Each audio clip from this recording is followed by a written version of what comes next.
Jumpa lagi dengan Oyen Gege. Mari kita lanjutkan cerita Donghua Dewa Soyen Part 7. Ayo langsung aja kita ke alurnya. Tongkong Suyao juga menyusut tiba-tiba. Dan tentu saja bukan hanya dia, tetapi juga dua klon leluhur Suho yang berdiri di atas binatang terbang raksasa itu. Karena dia bahkan tidak melihat kekuatan Xiaoyan sebelumnya, akan tetapi dia sudah dikalahkan. Pada saat ini, melihat Xiaoyan melambaikan 8 penguasa berat mendalam, dan api membakar seluruh tubuhnya, Suho juga terkejut saat melihatnya. Benar saja, itu adalah tubuh abadi, dan tanpa adanya jejak kekuatan abadi, tetapi sangat kuat dan menakutkan. Tentu saja, Suyo tidak tahu bahwa Xiaoyan memiliki tubuh abadi. Dia hanya merasa itu aneh. Meskipun tidak ada kekuatan abadi yang meluap dari tubuhnya, dia mampu mengalahkan setiap serangan Taisu saat ini, yang berisikan kekuatan abadi. Melihat Taisu yang dipukul mundur, Suyo menggertakkan giginya, namun dia masih terlihat tenang, karena korban seperti itu masih dapat diterima olehnya. Pada saat berikutnya, mata Xiaoyan langsung tertuju pada Suyao di antara 10.000 orang saat ini. Mereka tidak mudah untuk membedakan pemimpin mereka dari 10.000 orang, karena mereka semua mengenakan baju besi dewa palsu dan terlihat rapi dalam barisan. Tapi sepertinya menjadi pemimpin Taisu adalah hal yang sangat membanggakan, karena semua Taisu memakai pelindung wajah. Hanya Xing Hui dan Suyo yang tidak mengenakan pelindung wajah, dan ada beberapa lainnya yang menunjukkan wajah mereka. Hanya ketika perlindungan terisi penuh, kapan saja musuh tidak akan bisa menemukan celahnya. Mata Xiaoyan dan Suyo tiba-tiba bertemu di kehampaan, dan yang terakhir tertekun sejenak. Tetapi tidak berharap Xiaoyan menatap langsung padanya. Hai, bukankah kamu Taisu yang kuat dan suka bertarung? Xiaoyan mengangkat kepalanya. Suaranya dipenuhi dengan sumber energi dewa, dan itu menyebar di kekosongan.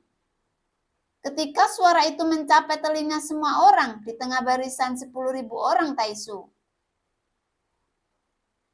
Ketika puluhan ribu Taisu mendengar kata-kata seperti itu, beberapa orang kuat Taisu tidak bisa duduk diam.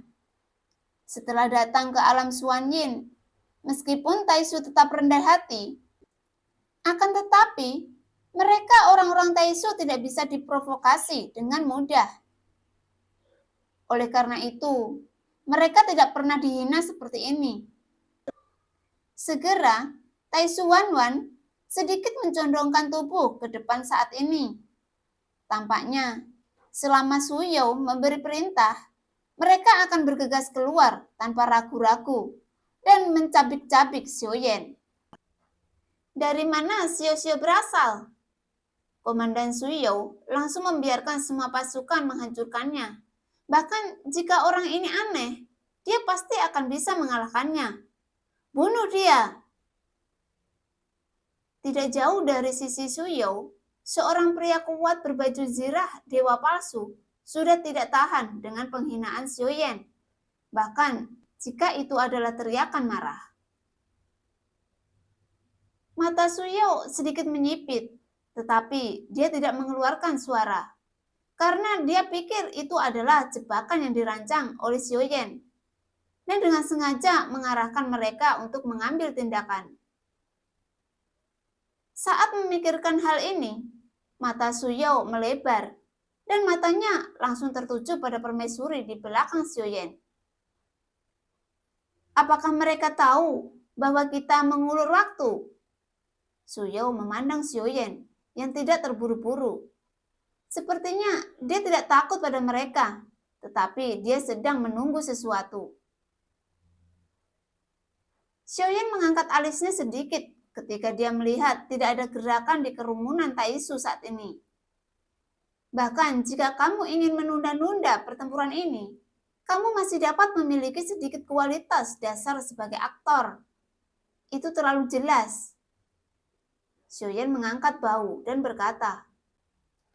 Wajah Suyo tenggelam ketika dia mendengar kata-kata itu. Dan pihak lain benar-benar tahu ini.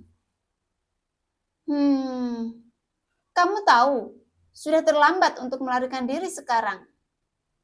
Suyo mendengar kata-kata itu. Pihak lain jelas tahu, tetapi masih tidak takut. Dalam pandangan Suyo, itu sangat arogan. Terlalu membosankan untuk menunggu seperti ini. Jika Anda tidak ingin mengambil tindakan, maka saya dipersilahkan, kata Xiuyan. Di menara pembantaian, sumber Qi Xiuyan telah menembus hingga 40 miliar. Dan ini 40 miliar jika Anda ingin sepenuhnya menstabilkan Qi asal Anda di tubuh Anda. Berkelahi adalah cara terbaik untuk berkultivasi. Xiuyan berhenti setelah mendengar kata-kata itu dan kemudian berkata kepada Xiuyan melalui transmisi suara. Kamu tidak berencana untuk membiarkan kami berdua menantang puluhan ribu dari mereka sendirian, kan? Nada bicara Xiuyan mencurigakan, dan dia hanya berurusan dengan ratusan orang. Meskipun mereka semua dikalahkan oleh Xiuyan, menurut Xiuyan ini akan menjadi terlalu salah untuk menghadapi pengepungan ini. Meskipun dia tidak mengatakannya, dia masih menderita banyak luka sekarang. Meskipun itu tidak akan berakibat fatal, rasa sakit ketika serangan senjata itu benar-benar mendarat di dagingnya, dan Xiuyan tetap tidak ingin mengalaminya. Apakah kamu takut? Xiuyan memandang Xiuyan, dan nadanya jelas terasa tajam. Tidak. Kita berdua untuk menghadapi hampir 10.000 orang ini. Xiuyan berhenti sejenak dan ingin menjelaskan. Kamu takut? Katakan lebih awal. Biarkan binatang iblis datang. Ayo pergi ke reruntuhan roh bersama. Kata-kata Xiuyan yang menusuk harga diri Xiuyan seperti jarum. Mata Xiuyan melebar karena marah. Tetapi dia tidak mengatakan sepatah kata pun. Dia hanya menyapu ke arah Taisu Wanwan dan berteriak keras. Siapapun yang memperlambat adalah pengecut. Xiuyan menatap Xiuyan dengan marah, tapi tanpa ragu. Telapak kakinya berubah menjadi pelangi panjang dan menyapu ke arah Taisu Wanwan. Kamu tetua ke-6. Kamu tidak ingin melarikan diri, kan? Xiuyan memarahi dengan senyum cemberut saat ini. Pada saat ini, di bagian belakang memandang Xiuyan dan Xiuyan yang berada di depannya satu sama lain. Dan mereka berdua menunjukkan ekspresi terkejut. Sama sekali tidak menyadari apa yang dipikirkan Xiuyan saat ini. Meskipun dia dan Xiuyan tidak lemah, lawannya sebanding dengan puluhan ribu makhluk abadi. Selama ada 2 atau lebih kristal merah di baju besi dewa palsunya, kekuatan abadi yang terkandung di dalamnya sudah mendekati langkah keempat, bahkan yang kelima. Hanya yang keempat dan kelima yang memiliki kekuatan yang menakutkan. Pembangkit tenaga listrik dari tingkat ini luar biasa, dan masing-masing menyerang mereka. Cukup untuk mereka berdua menderita, itu seperti bermain lentera di toilet untuk mencari kematian. Melihat Xiuyan dan Xiuyan bergegas, Suyo segera mengerutkan kening dan hanya bisa mengangkat tangannya. Setelah mendapatkan kekosongan Suyo, sosok Taisu yang telah menahan amarah mereka untuk waktu yang lama, seperti kuda liar yang bergegas memasuki medan pertempuran. Karena ratusan orang itu bukanlah pembangkit tenaga Taisu yang sebenarnya, Belum lagi jumlah orang yang menyerang saat ini bukan ratusan, tetapi ribuan. Sosok-sosok padat itu menyelimuti Xiaoyan dan Jiuying. Pada saat yang sama, binatang iblis itu melihat ke ujung dan kemudian melirik naga skala darah dan Suikun dan berkata perlahan. Anak itu berkata, tentara akan berperang melawan tentara. Sekarang saatnya bagi kita, para jenderal, untuk pergi ke medan perang. Binatang iblis itu berkata, dan naga skala darah juga meraung dan menganggukkan kepalanya. Ketika ribuan orang bergegas menuju Xiaoyan dan Jiuying, seperti air pasang, ada juga suara siulan di belakangnya. Xiaoyan tidak melihat ke belakang, dan dia tidak perlu melihat ke belakang saat ini. Dia tahu bahwa prajuritnya akhirnya bersedia untuk keluar.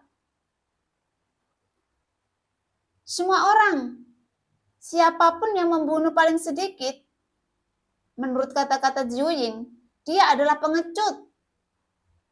Dan Xiaoyan tertawa keras. Suaranya penuh amarah. Untuk Taisu, Xiaoyan hanya ingin mengambil semua yang mereka miliki dan membuat orang-orang Taisu hancur berkeping-keping. Karena jika dia tidak melakukan ini, maka Taisu akan menghancurkan mereka. Dan makhluk dari alam Xuanyin dan alam Sensi akan dihancurkannya. Tidak ada ampun untuk penyusup. Bunuh saja. Bunuh. Bunuh.